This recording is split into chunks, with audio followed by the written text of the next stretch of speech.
What's up, everybody? It's Andre B, founder of A Forever 813, and I'm back here with one more quick market update.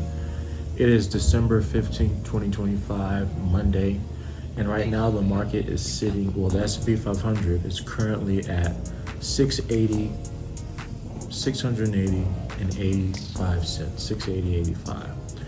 But we're going to do a quick review of the previous week, starting Monday the 8th, going all the way to the 12th of December.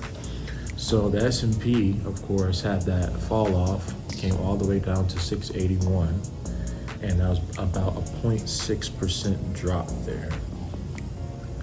Now, there's a lot of reasons why that happened, because at first we had the Fed cut the interest rates, and we had a catalyst, a small catalyst from that, but then all the momentum came crushing down from that, of course.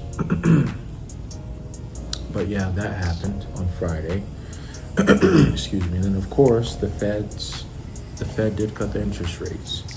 And a lot of people may not know what that means, but basically the Federal Reserve cut interest rates for the third time in 2025. And they did it by 25 basis points.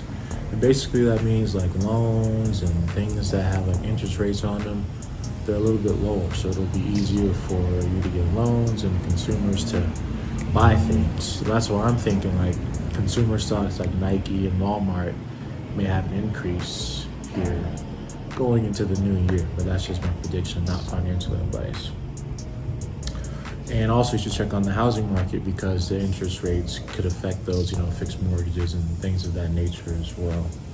So, and we had two big companies record earnings this past week, as in, Broadcom, which plunged 11% despite beating earnings, as investors worried about margin compression in AI chip sales. And we also had Oracle, and they beat earnings in, I think it was the revenue area, but still their stock price declined 11% as well. That is a huge percentage to decline. Also, we had iRobot, ticker symbol IRBT. They filed for bankruptcy and it'll be handed over to its Chinese contract manufacturer. Wow.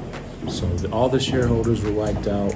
That stock plunged 70%, which I have personally never seen or heard of. But that is just very interesting. Wow. And so that's really all I have for the stock market. But in the crypto market, it's still a bit volatile.